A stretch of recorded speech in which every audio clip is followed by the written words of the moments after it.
Selamat pagi. Semangat? Iya, semangat. Kenapa? Karena Yesus sudah mati buat kita. Amin.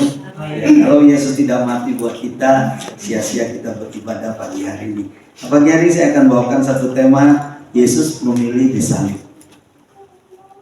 Ya, biasanya kalau pilihan tuh pilihan yang mudah atau yang sulit. Ya, contohnya saudara mau bikin nasi goreng, butuh telur. Kan nggak usah cari yang jauh, bener nggak? Cari ke Cikijing gitu misalnya, karena di sana telurnya lebih istimewa atau gimana. Padahal di sebelah ada yang sama, gitu. Pasti kita akan milih yang mudah. Ngapain sih kalau bisa ada yang mudah? Kenapa cari yang sulit? Ya kalau ada yang gampang, kenapa cari yang sukar-sukar, dipersulit gitu, seperti kelihatannya biar apa? Biar ada effort yang lebih gitu ya. Padahal hasilnya sama, cari telur untuk nasi goreng. Ya, hasilnya sama. Nah, kita punya Tuhan yang luar biasa. Yesus memilih disalib, bukan terpaksa loh. Ya, Yesus tidak terpaksa disalib. Ya, kalau terpaksa tuh sebenarnya nggak mau gitu ya. Sebenarnya nggak mau, tapi ya karena disuruh sih. Ya udahlah saya mau. Enggak, Yesus sendiri yang memilih disalib.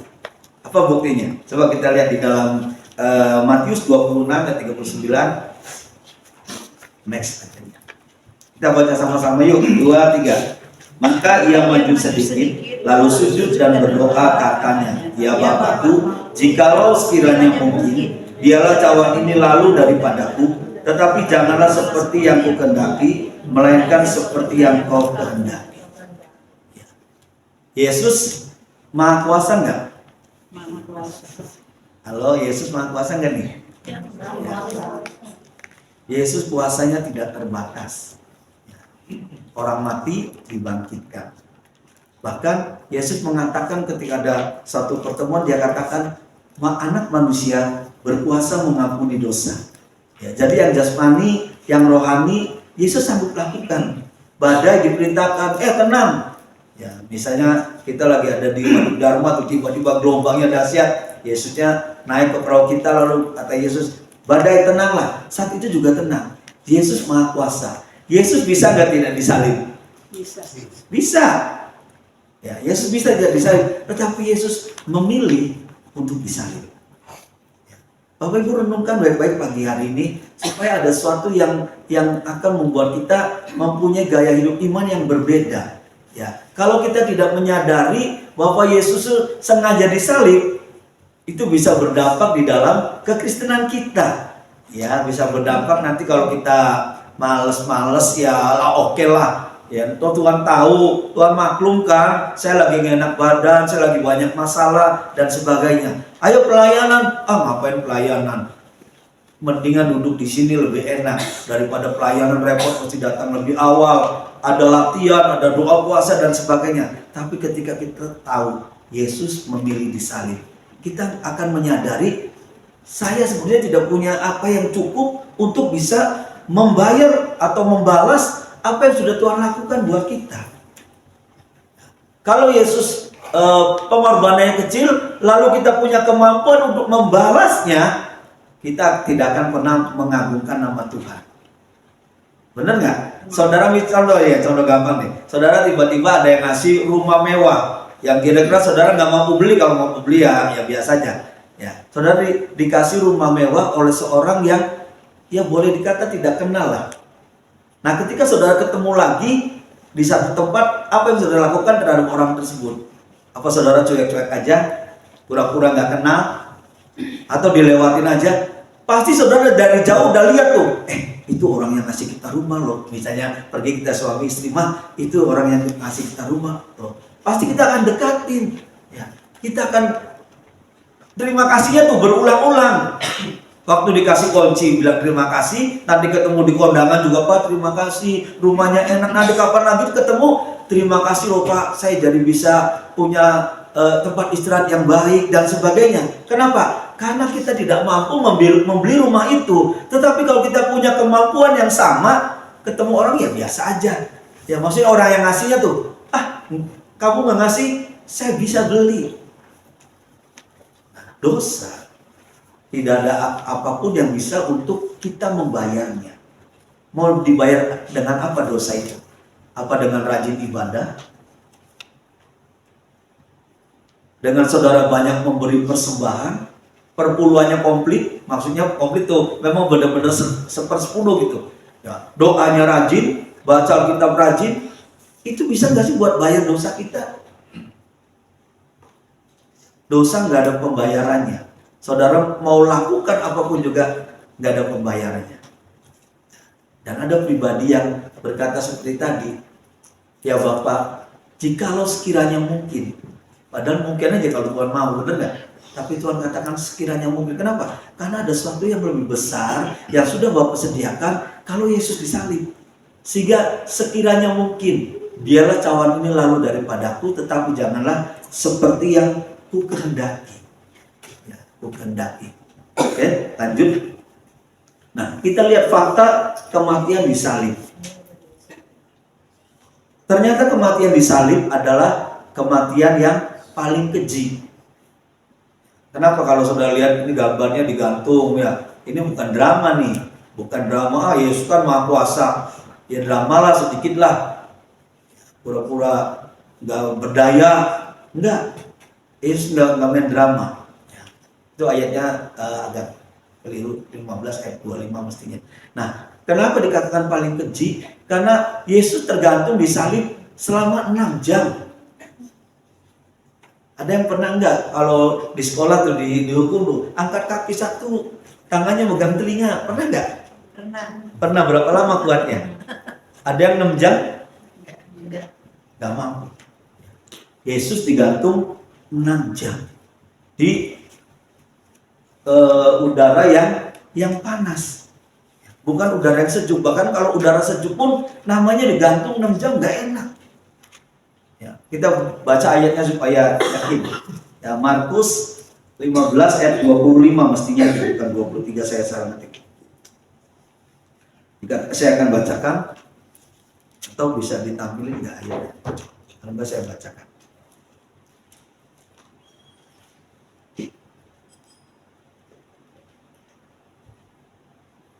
Ya, Yesus tergantung dengan kondisi badannya babak belur. Ya, semalam-malaman dipukulin oleh penjajah. Ada nggak sih penjajah yang baik? Namanya juga penjajah. Dia ngambil semua apa yang dimiliki oleh tempat yang dijajahnya. Nah, ini kesempatan mukulin orang. Ya, namanya tentara mukulin orang gitu. Kayak apa ya? Kayak hal yang menyenangkan gitu. Ini orang yang terjajah nih, bahkan dikatakan orang jahat, ya kesempatan untuk mukulin itu, untuk mukulin. Nah, ketika disalib, Yesus dalam kondisi babak belur, ya badannya hancur semua. Nah, di dalam Markus 15 ayat 25 dikatakan hari jam 9 ketika ia disalibkan. Ya, mulainya jam 9 kayak kita ibadah ini nih. Kita jam 9 di ibadah, tapi Yesus jam 9 mulai disalibkan. Ayat 33. Ya. Pada jam 12 kegelapan meliputi seluruh daerah itu dan berlangsung sampai jam 3. Ya, jam 9 lalu ke jam 12, 3 jam. Jam 3 jam lagi. 6 jam Yesus disalibkan dengan badan yang rusak. Dengan kalau nama orang habis luka, coba luka, ya nggak berapa lama gimana? Bengkak, sakit, ini seluruh tubuh. Ya kalau kita lihat dianalogikan di film itu, film The Passion, ya gimana Yesus tubuhnya luka semua. Itu sesuai dengan Yesaya. Ya kita tidak mengendaki dia, rupanya pun nggak mau. Kenapa? Karena saking babak belurnya. Ya kalau di film ya nggak mungkin artisnya di luka-luka, yang nggak mungkin rada susah lah. Ya, tapi Alkitab mengatakan seperti itu. Karena cambuk itu nggak ada arahnya. Ya, ketika dicambukkan nggak bisa milih nih bagian mana nih. Sekali lagi karena yang ngerjakannya siapa? Tentara penjajah. Dia dengan semangat mukulin orang, ini kesempatan nih. Jadi dia cambukin semaunya mereka. Ya, berhentinya kan karena di stop kalau di film ya. Berhentinya karena stop, udah. Karena udah babak belur, orang juga lihatnya nggak tega. Dan itu yang kondisi Yesus, dan dia harus disalibkan. Badan udah bekak-bekak, harus mikul kayu salib maksudnya. Loh disenggol aja tuh, disentuh aja udah, aduh gitu kan, bener nggak? Ya kalau luka ada luka doh, habis kena apa, kena pisau atau apa, lagi bekak-bekaknya disentuh. Ini bukan disentuh, ditindihin kayu, harus dipikul, dan dipikulnya nggak deket. Ya, lumayan jauh sih pikulannya, dimasuk bawah salibnya itu, dengan badan yang sakit, dengan tubuh yang penuh luka, ditaruhin kayu yang berat. Bukan kayunya, bukan gambar itu lagi tuh. Ya itu sih udah halus, bagus, diplistur. Kayunya kayu kasar. Ya kayu sedapat yang maksudnya bukan dihalusin dulu ya, walaupun dihalusin kalau kayunya panjang ya nggak mampu gitu. Nah, Yesus lakukan itu. Ya, dia tergantung di salib selama 6 jam. Ayat 37. Lalu berserulah Yesus dengan suara nyaring dan menyerahkan nyawanya. Setelah 6 jam digantung, tergantung di salib oleh Yesus menyerahkan nyawanya.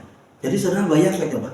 Ya ini sih kecil sih salibnya ya. Kalau salibnya besar saudara bisa bayangkan. Badan babak belur digantung di cuaca yang panas ya 6 jam. Ini harga yang Tuhan bayar untuk saudara dan saya. Jadi kita ini bukan orang murahan. Jangan ada yang rasa murahan. Ya, jangan juga bertindak murahan. Maksudnya sebagai orang murahan. Ya, karena kita dibayar mahal. Nah, oke.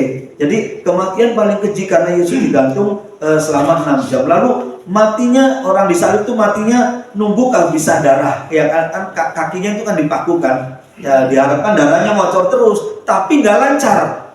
Ya mungkin lebih besar dari sedikit daripada infus lah keluar darahnya. Tapi kan manusia punya apa? Punya kemampuan kekebalan atau untuk menghentikan pendarahan itu. Jadi darahnya keluar kecil apa pelan-pelan gitu. Ngeri nggak? Ya 6 jam Yesus harus mengeluarkan darah itu. Atau kalau tidak kehabisan darah, susah bernafas. Kenapa? Karena gambar itu kan gambarnya kan digantung gitu kan. Kakinya ada penyangganya. Kenapa? Supaya nanti lama-lama kan capek. Tangan gitu capek loh. Dongkok gitu terus untuk naiknya lagi. Angkat nafas lagi. Wah, kalau bahasa Indonesia emang gap-gap, nggak mampu. Dan 6 jam harus diusahakan, dia harus bernafas. Kenapa Yesus matinya 6 jam? Kalau di ayat lain ada waktu yang sudah Tuhan tentukan, ditentukan oleh Bapa matinya jam berapa, itu udah ada schedule-nya. Ya, jadi bukan main-main 6 jam, bukan. Memang sudah ada waktunya. Dan Yesus harus bertahan 6 jam itu. Dengan tubuh yang penuh luka, dia tergantung gitu naik lagi. Nahan nafas sebentar demi nahan supaya jam turun. Dia nahan gitu. Ketika nahan, apa yang terjadi? Tangannya dipaku. Dan kakinya pun dipaku. Walaupun dia bisa turun, dia sakitnya kan yang nahan itu kan pakunya. Bukan kaki yang ada sepatu lalu bebas ditaliin gitu. Itu yang Yesus lakukan. Ngeri. Matinya harus karena kehabisan darah atau tidak bisa bernafas. Dan Yesus harus bertahan 6 jam. Ya. Kalau dua penjahat itu yang di sebelah kiri kanannya, kenapa dikatakan bertahan lebih lama? Karena nggak cerita dua orang itu dipukulin. Ya nggak diceritain orang itu badannya berdarah-darah. Yesus dengan kondisi yang seperti itu. Ya, matinya orang disalib itu nunggu kehabisan darah atau tidak bisa bernafas. Saudara bayangkan lah, pagi hari ini, ya kesempatan kita tahu Tuhan begitu dahsyat yang menembus dosa saya, menembus hidup saya, membayar saya. Nah, jadi yang pertama fakta kematian disalib, kematian yang paling keji. Lalu yang kedua, yang Yesus alami fakta kematian disalib adalah kematian yang paling memalukan. Kenapa memalukan? Karena yang pertama disamakan dengan penjahat.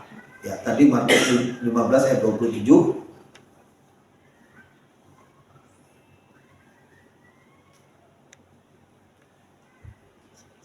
Saya bacain aja ya karena ayatnya banyak.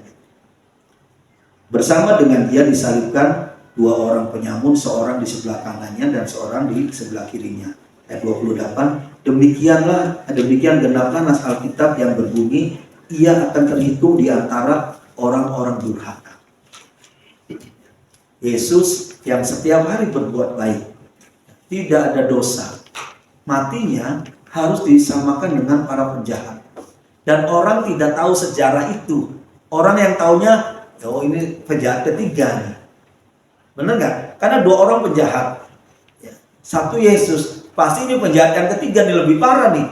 Yang 2 aja badannya utuh. Ini yang tengah-tengah nih, badannya babak belur. Pasti jahatnya luar biasa nih. Dan Yesus harus alami itu. Bayangkan dia seorang rabi. Ya rabi maksudnya guru. Bukan rabi bahasa Jawa. Ya rabi yang artinya guru. Dia ngajar. Untuk jadi rabi itu tidak susah. Tidak susah, tidak mudah. Ada tahapan-tahapan untuk bisa seseorang disebut sebagai rabi. Dan Yesus menjalani itu. Yesus hidup benar. Ya, sehingga dia melakukan mujizat-mujizat sampai ketika ada orang yang matanya yang buta dicelikan, sampai yang buta ngomong, tidak ada orang berdosa yang mampu mencelikan mata orang buta kalau dia tidak datang dari Tuhan. Tetapi ketika mau mati, Yesus harus matinya terhitung dengan para penjahat. Ya, kalau gini ya. Bayangkan gini, kalau kita hidupnya benar lurus, lalu kita main gitu dengan orang-orang yang nggak benar gitu, orang akan lihat gimana menilai kita. Pasti akan disamaratakan, benar nggak? Apalagi teman kitanya lebih banyak dari kita gitu. Saya sendirian, lalu orang-orang yang maaf kata gitu memang nggak beresnya itu banyak tuh. Saya ada di situ. Atau saya mampir ke nightclub. Ya, lalu saudara lewat. Apa yang saudara pikirkan tentang saya? Saya ada di nightclub.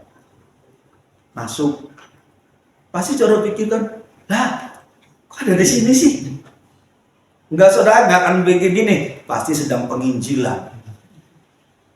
Enggak lah, pasti saudara nggak mikir. Apalagi kalau ketemu berapa kali gitu, memang saya ada di situ lagi, pas lewat lagi, ada di situ lagi. Wah, dasar namanya.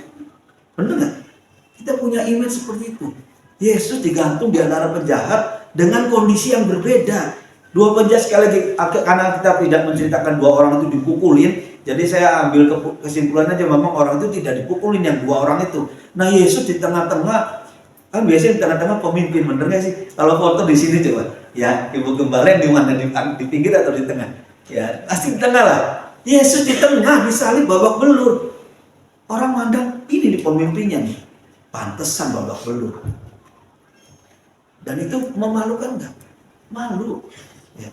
Memalukan. Lalu berikutnya coba, jadi tontonan. Yesus karena matinya itu di dekat kota. Ya, jadi tontonan. Lukas 23 ayat 48.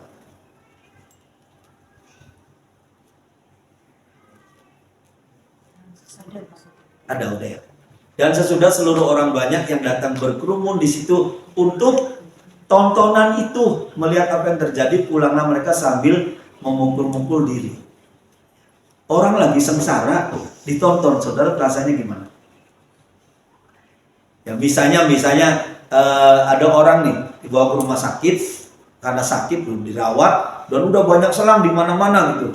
Lalu diupload sama temennya, foto dulu diupload ke Instagram lah gitu. Dan komennya luar biasa, dahsyat, lucu ya. Kira-kira gimana?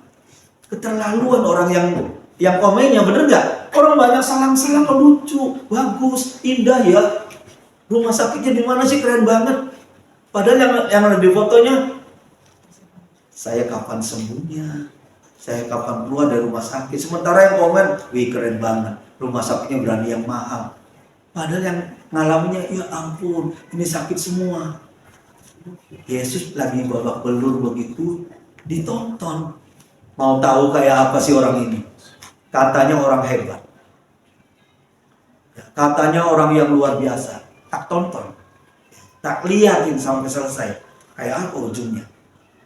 Bukan ditolongin, tidak ada yang bela. Saya berpikir gini, mana sih orang yang pernah ditolongnya tuh? Mana pernah orang disembuhkan? Mana orang pernah pokoknya ditolong dengan mujizat sama Tuhan lah. Kok nggak ada yang di situ gitu? Walaupun nggak bisa ngelawan ke pemerintah lah ya, tapi kenapa sih nggak deketin situ loh? Yesus yang kuat ya, atau gitulah ya, gaya-gaya bahasa sekarang lah ya. Yesus yang kuat menanggung semuanya ini. Kenapa? Karena memang kamu direncanakan seperti ini. Nggak ada. Ditonton aja, mungkin orang yang ngalamin pertolongan Tuhan juga ada di situ mungkin ya. Alkitab nggak nulis, jadi ini cuma mungkin aja. Ya mungkin ada di situ juga gitu. Nonton, saya dulu di Jawa, sekarang dia gimana nih? Jadi tontonan dan memalukan. Memalukan. Seperti Yesus tidak berdaya. Dia aja disalib. Sekali lagi dengan tubuh babak belur. Itu ini tubuh babak belurnya. Ya supaya jangan jadi kita anggap enteng disalib. Tadi saya awal sudah cerita. Luka sedikit aja kalau disentuh, saudara akan marah lah ya ke yang nyentuhnya. Ini seluruh badan babak belur dan digantung di salib. Ditonton. Ditontonnya berapa lama? 6 jam. Ditonton terus. Jadi sangat memalukan. Lalu udah bukan hanya ditonton, tapi diejek juga. Ya, di Markus 15 ayat 29-32. Orang-orang yang lewat di sana menghujat dia.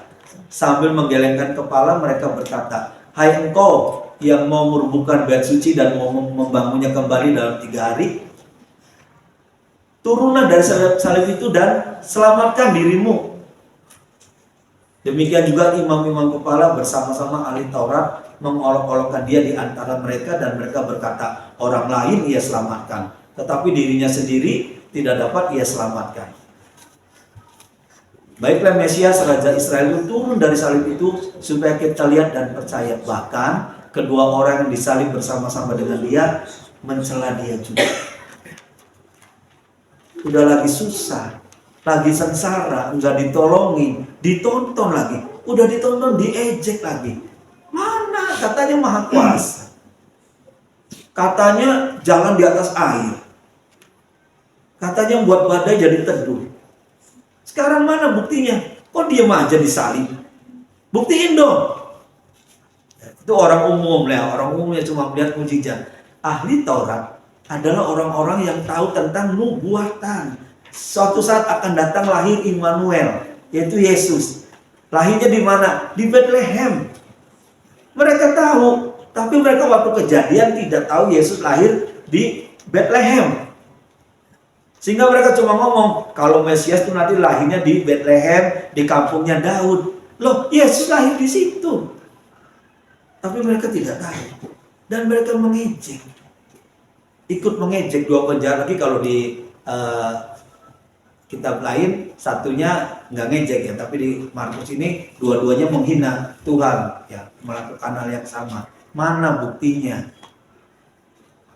Mana buktinya? Jadi kematian Yesus di kayu salib bukan hanya kematian yang keji, tapi memalukan, bahkan sangat memalukan lah ya. Ditonton sebagai pribadi yang seolah-olah tidak punya kuasa. Mungkin membangkitkan orang mati mungkin baru beberapa hari, ya bangkitin Lazarus tuh, mungkin baru beberapa hari yang lalu. Mungkin hari berikutnya ada orang yang apalagi lah dapat zaman Tuhan. Tetapi ketika Yesus harus diam di atas kayu salib, dia seolah-olah saya bukan apa-apa, seolah-olah ya. Sampai dikatakan turun dong dari salib. Dalam hati kalau Tuhan yang ngomong itu ya, ngapain turun dari salib? Tinggal tak ngomong dari sini kamu mati semua, mati semua. Tapi Yesus harus diam. Kenapa? Karena alasan berikutnya. Yesus disalib untuk apa sih?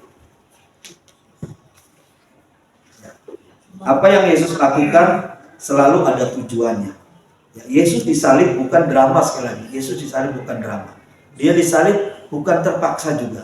Yesus disalib bukan untuk menunjukkan kuasanya. Nggak ada hubungan sama sekali. Yesus harus berdiam diri mengikuti kehendak Bapa. Saya tuliskan di sini, Yesus disalib untuk yang pertama menggenapi rencana penyelamatan manusia dari hukuman dosa. Ini awal ketika terjadi pembicaraan antara Tuhan dengan si ular. Ya, Kejadian 3 ayat 13 sampai 15.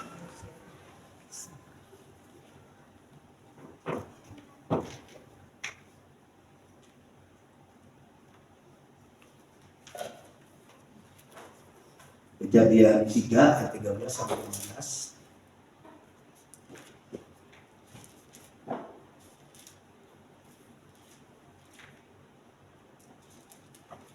Saya akan bacakan Lalu berfirmanlah Tuhan Allah kepada ular itu, karena engkau berbuat demikian, terkutuklah engkau di antara segala ternak dan di antara segala binatang hutan. Dengan perut ular engkau akan menjalar dan debu tanahlah akan kau makan seumur hidupmu. Ayat 14. Aku akan mengadakan permusuhan antara engkau dan perempuan ini, antara keturunanmu dan keturunannya. Keturunannya akan meremukkan kepalamu dan engkau akan meremukkan tumitnya. Oke, sampai sini aja. Ya. Ini adalah awal rencana penebusan manusia. Tuhan udah ngomong, ya karena manusia jatuh dalam dosa, itu harus ada penebusan. Dan ayat ini adalah awal dari seluruh rencana Tuhan supaya saudara dan saya diselamatkan. Jadi Yesus disalib tujuannya untuk menggenapi ayat ini. Bukan karena sudah selesai umurnya, bukan. Firman Tuhan mengatakan, Yesus ngomong gini, aku berkuasa untuk menyerahkan nyawaku dan aku berkuasa untuk mengambilnya kembali. Jadi Yesus mati bukan karena tak berdaya, tetapi karena ada rencana Tuhan harus digenapi melalui hidup, yaitu keselamatan saudara dan saya dan semua manusia. Sehingga Yesus harus rela mengalami kematian yang sangat mengerikan tadi yang pensi. Yesus harus rela untuk mengalami kematian yang sangat memalukan. Bukan karena lagi drama, sekali lagi bukan lagi drama, lalu dia mati bangkit jadi Tuhan gitu seolah-olah. Lalu kita muji-muji Tuhan, bukan. Ya, Tuhan gak perlu digituin, dia tetap Tuhan. Yesus tidak mati di kayu salib, dia tetap Tuhan. Ya. Yesus tidak nebus kita gitu, dia tetap Tuhan. Ya, karena dari kejadian ini sampai peristiwa Yesus disalib itu kan udah beribu-ribu tahun tuh. Dia tetap Tuhan, tidak berubah posisinya. Dia tetap Allah yang Maha Kuasa. Tetapi karena begitu besar kasih Allah atas kita nih, Yesus ditugaskan untuk menggenapi ayat ini. Dan tadi ayat yang pertama kita baca, dia katakan biarlah kehendak Bapa yang jadi, bukan kehendak. Yang kedua, alasan Yesus disalib adalah supaya manusia tidak terpisah dari Tuhan. Saudara, hanya Yesus atau hanya yang Tuhan yang kita kenal dalam nama Yesus yang senangnya kumpul dengan manusia. Kumpulnya apa? Kalau saudara lihat di Alkitab tuh nanti makan-makan lah, apa gitu ya dengan murid-muridnya. Jadi Tuhan yang kita sembah bukan Tuhan yang senangnya disembah-sembah gitu loh. Cari penghargaan, ya kamu tak kasih berkat supaya apa? Supaya kamu nyembah aku. Itu setan. Setan begitu. Setan ngasih berkat supaya kita membalasnya kepada dia dan ada bunganya. Ya, kalau cerita tentang pesugihan, ya selalu ada tumbal. Dan itu lebih daripada yang diterima dari si jahat itu. Ada tumbalnya. Kita baca di dalam Yohanes 14 ayat 3. Ini seringkali dibacakan di pelayanan kalau orang meninggal. Ya, saya akan bacakan. Dan apabila aku telah pergi ke situ dan telah menyediakan tempat bagimu, aku akan datang kembali dan membawa kamu ke tempatku. Ke tempatku kemana? Ke sorga. Ya, supaya apa? Supaya di tempat di mana aku berada, yaitu di sorga, kamu pun berada. Saya sering umpamakan hubungan sama bupati ya. Tiba-tiba bupati datang ngasih undangan semua anggota jemaat sepulang dari puasa ya, nggak boleh ya. Nanti jam 6 waktu buka diundang makan bersama. Ada yang pengen nggak datang nggak? Umumnya semua mau datang lah ya. Jarang bupati ngundang kita gitu, nggak kenal lagi. Tiba-tiba ada undangan khusus untuk jemaat MDC Kuningan. Nanti jam 6 kita ke pendopo makan bareng-bareng.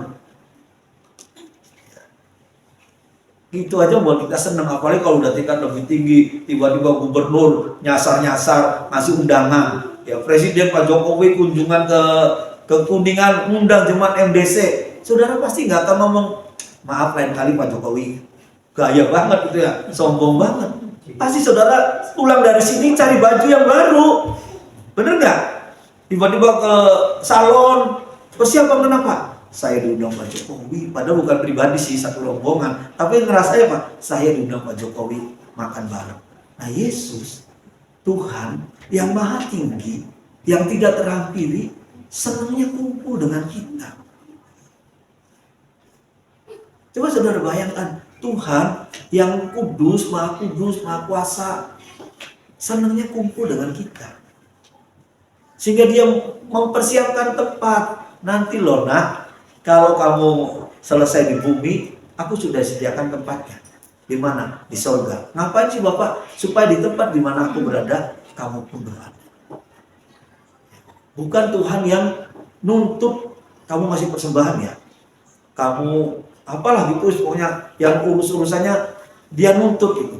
Enggak. Tuhan mati supaya dia mempersiapkan tempat buat saudara dan saya. Ada yang kepengen ke tetangganya, ada nggak? Mau nggak? Sorga tetangganya apa? Neraka. Ya, ada yang mau ke neraka nggak? Boleh angkat tangan, nanti tempatnya saya ambil. Ya. Jangan ada yang pengen ke neraka. Ya, tapi hati-hati dalam kehidupan. Ya. Walaupun kita tidak ingin, hati-hati dalam kehidupan, dalam perkataan, perbuatan. Kita pengennya ke surga, tapi perbuatannya ke neraka. Tuhan aja yang begitu, sebetulnya kalau dikatakan dia butuh sama kita, sebetulnya kalau secara kasar ya nggak butuh sih. Kita yang sangat membutuhkan Tuhan, bener nggak sih? Ya, tapi ada orang yang bisa sombong, kalau bukan karena saya, pelayanan tidak akan maju. Ya, Tuhan tuh sebenarnya butuh saya loh. Kalau nggak ada saya, Tuhan nggak bisa ngapa-ngapain. Kebalik. Jadi jangan ada lagi di sini yang ngancem Tuhan. Pokoknya kalau Tuhan nggak kabulkan, saya nggak mau gereja. Janganlah. Itu kan arahnya nanti ke neraka. Tuhan menyediakan tempat terbaik buat saudara dan saya, yaitu surga. Jangan pengen ke neraka. Tuhan ngicipin sih neraka seminggu aja. Kayak apa sih nggak enaknya?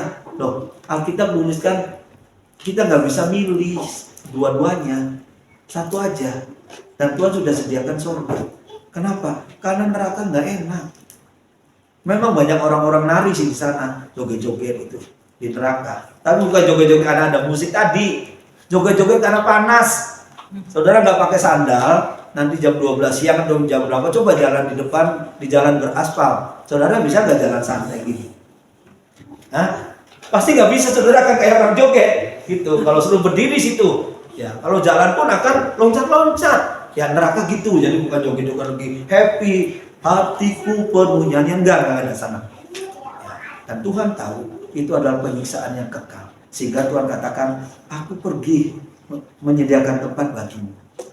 Supaya di mana aku berada, di situ pun kau berada. Jadi Yesus disalibkan, ada tujuannya. Tujuannya supaya saudara dan saya dibebaskan dari hukum dosa. Alkitab mengatakan apa upah dosa adalah maut, yaitu terpisah dari hadirat Tuhan. Terpisahnya kemana? Ke neraka. Bukan masalah terpisah kita gak diberkati, masih mending. Ya kalau cuma gak diberkati, tapi di neraka itu kekal. Hari-hari ini di Cirebon lah ya, atau Kuningan, saya nggak tinggal di sini. Panasnya di Cirebon tuh 33 gitu. Mengerikan, panas banget. Nah di neraka, ya kalau air mendidih berapa derajat tuh? 100 derajat minimal untuk memanaskan, untuk membuat air itu jadi matang. Nah kan ada yang bisa dipanaskan, itu Sadrak Mesakh Abednego dipanaskan berapa kali?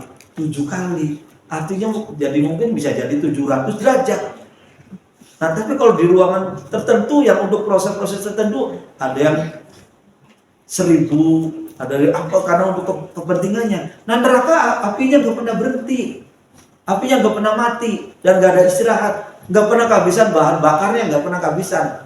Ya kalau di dunia mungkin ada batu baranya habis atau pokoknya apalah bahan bakarnya habis. Ya, tapi di neraka tidak ada hentinya. Jadi Bapak Ibu dikasih Tuhan, mari kita responi kasih Tuhan buat kita. Mari kita mulai bayangkan Yesus memilih mati disalib. Kenapa? Saya tadi sudah terangkan, ya. Disalib kematian yang sangat keji, disalib kematian yang memalukan, tapi Tuhan lakukan supaya apa? Saudara dan saya jangan ke neraka. Karena tadi saya sudah katakan tidak ada apapun untuk pembayaran terhadap dosa. Tidak ada. Saudara jangan pikir kalau rajin ke gereja dosanya diampuni, enggak ada. Tanpa Yesus mengampuni, kita tidak pernah diampuni. Lalu kita akan ke sorga, nggak bisa. Sorga itu bukan tempat liar. Ya, artinya sorga itu boleh semua orang masuk bebas-bebas itu. Ya, enggak. Sorga itu ada pemiliknya. Kalau kita mau masuk ke suatu tempat yang ada pemiliknya, kita harus berdasarkan izin si pemiliknya, baru kita bisa masuk. Sorga ada pemiliknya. Pemiliknya siapa? Tuhan. Ya, kalau Tuhan tidak mengizinkan kita tidak akan masuk. Saudara mau bawa persembahan apapun, mau bawa kambing, mau bawa pisang 1 tundun, ya kalau pemiliknya tidak izinkan, kita tidak akan masuk. Yesus membuat jalan buat kita. Sehingga Tuhan katakan, akulah jalan, kebenaran dan hidup. Tidak seorang pun sampai kepada Bapa kalau tidak melalui aku.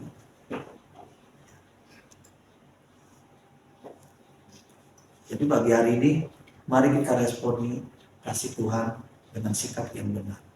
Lihat pengorbanan Tuhan buat kita. Yesus lakukan secara serius. Mari kita bangun iman kita juga secara serius. Mari kita lakukan kehidupan kekristenan kita secara serius. Jadi jadinya apa? Imbang dengan apa yang Tuhan lakukan. Tuhan serius buat saya juga hidupnya serius. Tidak gampang, gampang nanti saya minta ampun, gampang nanti Tuhan murah hati dan sebagainya. Enggak, kita akan berkata Tuhan sudah serius dengan saya pun akan serius dengan Tuhan. Amin. Jadi pagi hari ini pastikan jangan ada di antara kita yang akhirnya tergoda dengan hal-hal luar lalu meninggalkan Tuhan. Ingat, sekali lagi ingat, tidak ada keselamatan di luar Tuhan Yesus. Tidak ada agama yang bisa menyelamatkan. Tidak ada nabi yang bisa menyelamatkan. Tidak ada. Tidak ada. Saudara cari di luar, mana tanya nabinya. Nabinya aja masih didoain supaya selamat. Tetapi kita, Yesus mengatakan, akulah jalan, kebenaran dan hidup. Ayo datang melalui aku. Jadi pastikan jangan ada di antara kita yang meninggalkan Tuhan sampai kita kembali kepada Tuhan. Amin.